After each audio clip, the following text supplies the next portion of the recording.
ఏరా నువ్వు డెసిషన్ తీసేసుకున్నావా? అవునరా, ఇదే నా ఫైనల్ డెసిషన్. నీ నిర్ణయాన్ని మార్చుకోవా?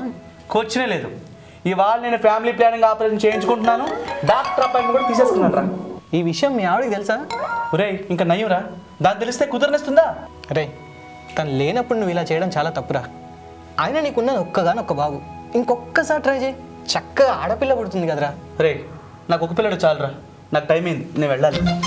అయితే నా మాట వినవా? వినను కాక వినరా. నువ్వు మా ఇంటికి వస్తూ ఉంటావు కదా. అవును. నువ్వు మా పాపని చూసావు కదా. చూడటం ఏంట్రా, ఎన్నోసార్లు ఎత్తుకుని ఆడించాను రా. చూసావా? అలా నీకు ఒక ముద్దులకి పాప ఉండి దాన్ని అలా ఎత్తుకొని ఆడిస్తూ ఉంటే ఎంత బాగుంటుందిరా. అలా మీ ఇంటికి వచ్చి ఎత్తుకుని ఆడిచ్చేది నా పాపనే కదరా బాబు.